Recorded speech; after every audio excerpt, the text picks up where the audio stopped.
வணக்கம். மதிமுகம் செய்திகள். இன்றைய முக்கிய நிகழ்வுகளை பார்ப்பதற்கு முன்பாக தலைப்பு செய்திகளை பார்க்கலாம். குழந்தைகளுக்கான உணவுப் பொருட்களில் நடவடிக்கை எடுக்க ஒன்றிய அரசுக்கு கனிமொழி எம்பி வேண்டுகோள். ஈரோடு கிழக்கு சட்டமன்ற தொகுதி உறுப்பினர் EVKS இளங்கோவன் உடல்நலக் குறைவால் காலமானார். நாடாளுமன்றத்தில் காங்கிரஸ் எம்பி பிரியங்கா காந்தி உரை. மக்களவை எதிர்க்கட்சித் தலைவர் ராகுல் காந்தி பாராட்டு. நெல்லையில் மழை வெள்ள பாதிப்பு. அமைச்சர் KN நேரு நேரில் சென்று ஆய்வு. தமிழகத்தில் கனமழை எச்சரிக்கை. வானிலை ஆய்வு மையம் தகவல். குழந்தைகளுக்காக தயாரிக்கப்படும் உணவுப் பொருட்களில் சர்க்கரையின் அளவை கட்டுப்படுத்த ஒன்றிய அரசு நடவடிக்கை மேற்கொள்ள வேண்டும் என கனிமொழி எம்பி கேட்டுக் கொண்டுள்ளார். இந்தியாவில் பச்சிளம் குழந்தைகளுக்கு கொடுக்கப்படும் முக்கிய உணவுப் பொருளாக நெஸ்லே நிறுவனத்தின் சரலாக் இருக்கிறது. இந்த உணவுப் பொருட்களில் உலக சுகாதார நிறுவனத்தின் அறிவுறுத்தலை மீறி சர்க்கரை சேர்க்கப்படுகிறது குறித்து நாடாளுமன்றத்தின் திமுக எம்பி கனிமொழி கேள்வி எழுப்பியுள்ளார். இது தொடர்பாக அவர் வெளியிட்டுள்ள எக்ஸ் பதிவில், குழந்தைகளுக்கு இளம் வயதில் உடல் பருமன் உள்ளிட்ட நோய்களுக்கு உணவில் சேர்க்கப்படும் சர்க்கரையே வழிகோலாக இருப்பதாகவும் 2 வயதிற்கு உட்பட்ட குழந்தைகள் உணவில் சர்க்கரை சேர்க்க கூடாது என்று உலக சுகாதார நிறுவனம் அறிவித்துள்ளதாகவும் அதனை நெஸ்லே நிறுவனம் மீறி உள்ளதாகவும் குறிப்பிட்டுள்ளார். எனவே குழந்தைகளுக்காக தயாரிக்கப்படும் உணவுப் பொருட்களில் சேர்க்கப்படும் சர்க்கரையின் அளவை கட்டுப்படுத்த ஒன்றிய அரசு நடவடிக்கை மேற்கொள்ள வேண்டும் என்றும் உலகளாவிய சுகாதார பரிந்துரைகளுக்கு இணங்க குழந்தைகள் உணவு தயாரிப்பிற்கான தரநிலையை நிர்ணயம் செய்ய வேண்டும் எனவும் கேட்டுக் கொண்டுள்ளார். காங்கிரஸ் மூத்த தலைவரும் ஈரோடு கிழக்கு தொகுதி MLAவுமான EVKS இளங்கோவன் காலமானார். காங்கிரஸ் மூத்த தலைவரும் ஈரோடு கிழக்கு சட்டமன்ற தொகுதியின் உறுப்பினருமான EVKS இளங்கோவன் காய்ச்சல் பாதிப்பு காரணமாக சென்னை மணப்பாக்கத்தில் உள்ள தனியார் மருத்துவமனையில் கடந்த மாதம் 11ஆம் தேதி அனுமதிக்கப்பட்டுள்ளார். நுரையீரல் பாதிப்பு பிரச்சனை உறுதி செய்யப்பட்டுள்ளதை அடுத்து அதற்கான சிகிச்சையும் அளிக்கப்பட்டது. இந்நிலையில் இன்று காலை அவர் சிகிச்சை பலனின்றி உயிரிழந்துள்ளார். நாடாளுமன்றத்தில் காங்கிரஸ் எம்பி பிரியங்கா காந்தி நிகழ்த்திய உரையை மக்களவை எதிர்க்கட்சித் தலைவர் ராகுல் காந்தி பாராட்டியுள்ளார். நாடாளுமன்ற குளிர்கால கூட்டத்தொடர் கடந்த நவம்பர் 25 அன்று தொடங்கி நடைபெற்று வருகிறது. இந்நிலையில் இன்றைய கூட்டத்தொடரில் மக்களவையில் வயநாடு காங்கிரஸ் எம்பி பிரியங்கா காந்தி உரையாற்றியுள்ளார். அதில் இன்றைய ஒன்றிய பாஜக அரசு அதானி என்கிற ஒருவருக்காக அனைத்து நடைமுறைகளையும் மாற்றி உள்ளதாகவும் முதலாளிகளுக்கு ஆதரவாக தனியார் மயமாக்கலை மையப்படுத்தி நகரும் ஒன்றிய அரசு இடஒதுக்கீட்டை வலுவிழக்க முடிவு செய்துள்ளதாகவும் அவர் தெரிவித்துள்ளார். அரசியல் அமைப்பு என்பது இன்றியமையாதது.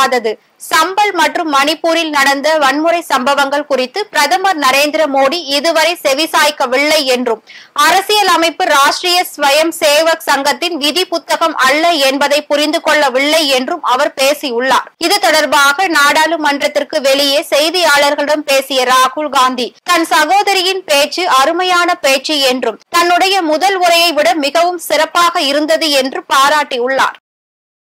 நெல்லையில் மழை வெள்ளம் பாதிக்கப்பட்ட பகுதிகளை அமைச்சர் KN நேரு நேரில் சென்று பார்வையிட்டார். நெல்லை மாவட்டத்தில் கடந்த சில தினங்களாக பெய்த தொடர் கனமழையால் பெரும்பாலான இடங்களில் மழைநீர் தேங்கி வெள்ளப்பெருக்கு ஏற்பட்டுள்ளது. இந்நிலையில் நெல்லை மாவட்டத்தின் பொறுப்பு அமைச்சரும் நகராட்சி நிர்வாகத்துறை அமைச்சருமான KN நேரு மழை வெள்ளம் பாதிக்கப்பட்ட பகுதிகளை நேரில் சென்று ஆய்வு மேற்கொண்டார். அப்போது மழைநீர் வடிகால் அமைப்பது குறித்தும் மழை பாதிப்புக்கான காரணத்தை கேட்டறிந்தும் உடனடியாக அவற்றை அகற்ற உத்தரவிட்டுள்ளார். அதனைத் தொடர்ந்து பொதுமக்கள் தங்க வைக்கப்பட்டுள்ள முகாம்களுக்கு சென்று ஆய்வு மேற்கொண்டார். இந்நிகழ்ச்சியின் போது தமிழக சட்டப்பேரவை தலைவர் அப்பாவு, நெல்லை மாவட்ட கண்காணிப்பு அதிகாரி சந்தீப் நந்தூரி, மாவட்ட ஆட்சியர் கார்த்திகேயன் மற்றும் துறை சார்ந்த அதிகாரிகள் உடன் இருந்தனர். காங்கிரஸ் மூத்த தலைவரும் ஈரோடு கிழக்கு தொகுதி MLAவுமான EVKS இளங்கோவன் மறைவிற்கு அரசியல் தலைவர்கள் இரங்கல் தெரிவித்துள்ளனர். காங்கிரஸ் மூத்த தலைவரும் ஈரோடு கிழக்கு தொகுதி MLAவுமான EVKS இளங்கோவன் உடல்நலக் குறைவால் காலமானார். அவரது மறைவிற்கு அரசியல் கட்சி தலைவர்கள் இரங்கல் தெரிவித்து வருகின்றனர். அந்த வகையில் தமிழக காங்கிரஸ் கமிட்டி தலைவர் செல்வ பெருந்தகை வெளியிட்டுள்ள இரங்கல் செய்தியில் EVKS இளங்கோவன் மறைவு காங்கிரஸ் கட்சிக்கு பேரிழப்பு என்றும் அவரை காங்கிரஸ் கட்சியினர் தன்மான தலைவர் என்று வாஞ்சையோடு அழைப்பார்கள். மறைந்த EVKS இளங்கோவன் உடல் சென்னை ராமாபுரத்தில் உள்ள அவரது இல்லத்தில் அஞ்சலி விசாரணைக்காக வைக்கப்படும் என தெரிவித்துள்ளார். அதேபோல் காங்கிரஸ் எம்பி ஜோதிமணி வெளியிட்டுள்ள இரங்கல் செய்தியில் EVKS இளங்கோவன் அச்சமின்றி மனதில் பட்டதை பேசக்கூடியவர் என்றும் தனது மனதுக்கு படும் கருத்தை அழுத்தமாகவும் உறுதியாகவும் சொல்லக்கூடியவர் என தெரிவித்துள்ளார். பாஜக மூத்த தலைவர் LK அத்வானி உடல்நலக்குறைவு காரணமாக மருத்துவமனையில் அனுமதிக்கப்பட்டுள்ளார்.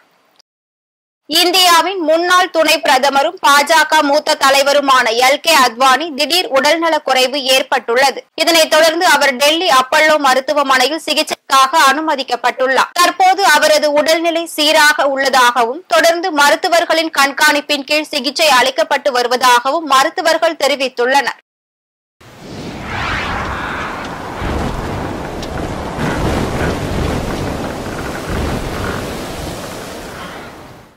தெற்கு அந்தமான் கடல் பகுதிகளில் புதிய காற்றழுத்த தாழ்வு பகுதி உருவாக வாய்ப்புள்ளதாக சென்னை வானிலை ஆய்வு மையம் தெரிவித்துள்ளது.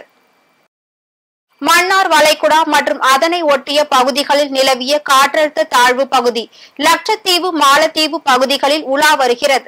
இவை அடுத்து 24 மணி நேரத்தில் மேற்கு திசையில் நகர்ந்து படிப்படியாக வலுவிழக்க கூடும் என்றும் இதனால் தெற்கு அந்தமான் கடல் பகுதிகளில் புதிய காற்றழுத்த தாழ்வு பகுதி உருவாக வாய்ப்பு உள்ளதாகவும் வானிலை ஆய்வு மையம் தெரிவித்துள்ளது. இந்த புதிய காற்றழுத்தத்தால் நாளை முதல் தமிழகம் மற்றும் காரைக்கால் பகுதிகளிலும் அதிக கனமழை முதல் மிதமான மழை பெய்யும் என்றும் தெரிவித்துள்ளது. தேனி திண்டுக்கல் ஆற்றங்கரையோர பகுதி மக்களுக்கு வெள்ள அபாய எச்சரிக்கை விடுக்கப்பட்டுள்ளது. மேற்கு தொடர்ச்சி மலைப்பகுதியில் பெய்த தொடர் கனமழையால் மஞ்சளாறு அணை அதன் முழு கொள்ளளவை எட்டியதால் மஞ்சளாறு ஆற்றில் 566 கன அடி உபரி நீர் திறக்கப்பட்டு இருப்பதால் தேனி திண்டுக்கல் மாவட்டங்களில் உள்ள ஆற்றங்கரையோர பகுதி மக்களுக்கு வெள்ள அபாய எச்சரிக்கை விடுக்கப்பட்டுள்ளது. அதேபோல் வைகை ஆறு, முல்லை பெரியாறு மற்றும் கொட்டக்குடி ஆறு உள்ளிட்ட ஆறுகளில் ஏற்பட்ட வெள்ளப்பெருக்கு காரணமாக வைகை அணையின் நீர்மட்டம் 55.25 அடியாக உயர்ந்துள்ளது. தற்போது அணைக்கு நீர்வரத்து வினாடிக்கு 10,347 கன அடியாகவும் நீர் இருப்பு 2,759 மில்லியன் கன அடியாகவும் உள்ளது. அணையில் இருந்து வினாடிக்கு 69 கன அடி நீர் வெளியேற்றப்பட்டு வருகிறது. விருதுநகர் ஸ்ரீவில்லிபுத்தூரில் முறையாக பேருந்துகளை இயக்க வலியுறுத்தி அப்பகுதி பெண்கள் பேருந்தை முற்றுகையிட்டு ஆர்ப்பாட்டத்தில் ஈடுபட்டனர். விருதுநகர் மாவட்டம் ஸ்ரீவில்லிபுத்தூர் பேருந்து நிலையத்தில் இருந்து சிவகாசி விளாம்பட்டி வழியாக நாள் ஒன்றுக்கு 10 முறை பேருந்துகள் இயக்கப்பட்டு வருகிறது. இந்நிலையில் மாலை நேரத்தில் ஸ்ரீவில்லிபுத்தூர் பேருந்து நிலையத்தில் இருந்து விளாம்பட்டி வழியாக சிவகாசி செல்லக்கூடிய பேருந்து வழித்தடத்தை மாற்றி இயக்குவதால் பயணிகள் கடும் சிரமத்திற்கு ஆளாகியுள்ளனர். இதுகுறித்து மாநகர போக்குவரத்து கழகத்திடம் முறையிட்டு அதிகாரிகள் நடவடிக்கை மேற்கொள்ளாததால் மாற்று வழி தரத்தில் செல்ல முயன்ற பேருந்துகளை அப்பகுதி பெண்கள் முற்றுகையிட்டு ஆர்ப்பாட்டத்தில் ஈடுபட்டனர். திருப்பூரில் போதைப் பொருள் விற்பனை செய்த 2 பேரை காவல்துறையினர் கைது செய்துள்ளனர். திருப்பூர் மாவட்டம் வெள்ளியங்காடு பகுதியை சேர்ந்த ராஜமாணிக்கம் தனது நண்பர்கள் உதவியுடன் கர்நாடக மாநிலத்தில் இருந்து போதைப் பொருட்களை எடுத்து வந்து வீட்டில் வைத்து விற்பனை செய்து வருவதாக திருப்பூர் தெற்கு காவல்துறையினருக்கு தகவல் கிடைத்துள்ளது. தகவலின் பேரில் காவல்துறையினர் சோதனை மேற்கொண்ட போது 12 கிலோ போதைப் பொருட்களை பறிமுதல் செய்து ராமாணிக்கம் மற்றும் பாண்டி என்பவரை கைது செய்து விசாரணை மேற்கொண்டு வருகின்றனர். இறந்தவரின் குடும்பத்தினருக்கு எல்லா வகையிலும் துணையாக இருப்பேன் என நடிகர் அல்லு அர்ஜுன் தெரிவித்துள்ளார்.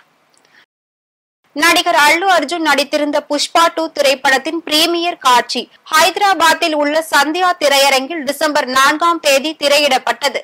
அந்த கூட்ட நெரிசலில் சிக்கி ரேவதி என்ற பெண்ணும் அவரது மகன் ஸ்ரீதேஜாவும் உயிரிழந்துள்ளனர். இந்த சம்பவம் தொடர்பாக ஆந்திர காவல்துறையினர் அவர் மீது வழக்கு பதிவு செய்து கைது செய்துள்ளனர். இந்த வழக்கை விசாரணை செய்த தெலுங்கானா உயர் நீதிமன்றம் இடைக்கால ஜாமீன் வழங்கி உத்தரவிட்டது.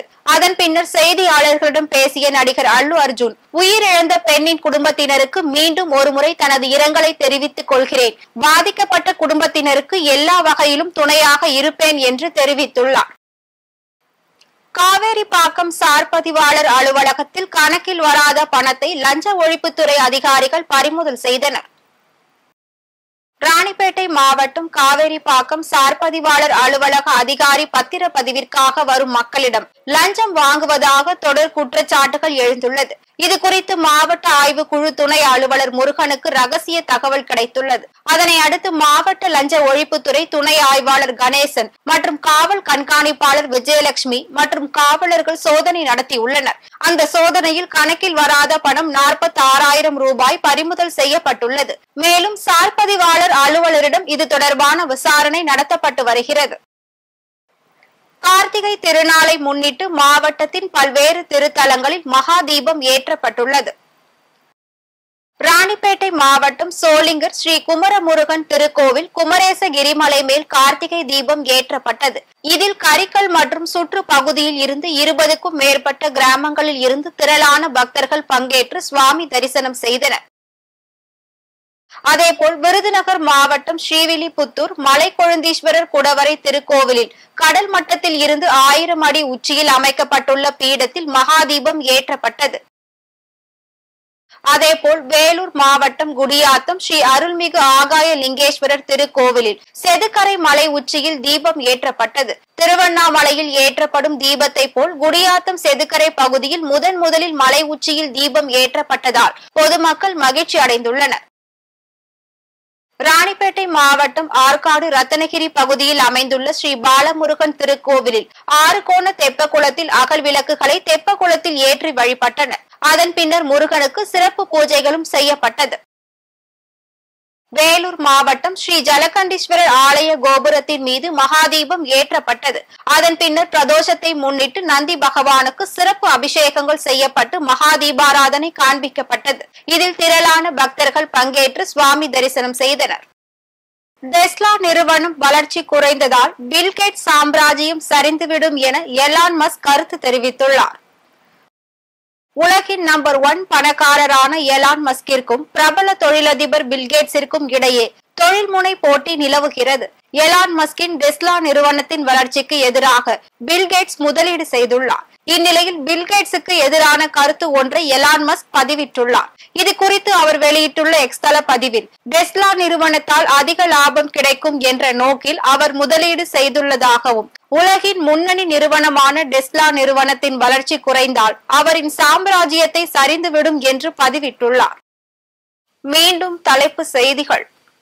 குழந்தைகளுக்கான உணவுப் பொருட்களில் நடவடிக்கை எடுக்க ஒன்றிய அரசுக்கு கனிமொழி எம்பி வேண்டுகோள். ஈரோடு கிழக்கு சட்டமன்ற தொகுதி உறுப்பினர் EVKS இளங்கோவன் உடல்நலக் குறைவால் காலமானார்.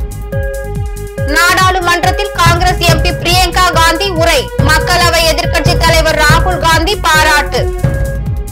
நெல்லையில் மழை வெள்ள பாதிப்பு. அமைச்சர் KN நேரு நேரில் சென்று ஆய்வு. தமிழகத்தில் கனமழை எச்சரிக்கை. வானிலை ஆய்வு மையம் தகவல். இத்துடன் செய்திகள் நிறைவடைந்தன. மீண்டும் செய்திகள் இரவு 8 மணிக்கு. மேலும் செய்திகளை தெரிந்து கொள்ள மதிமுகம் பிரைம் யூடியூப் தளத்தில் இணைந்திருங்கள்.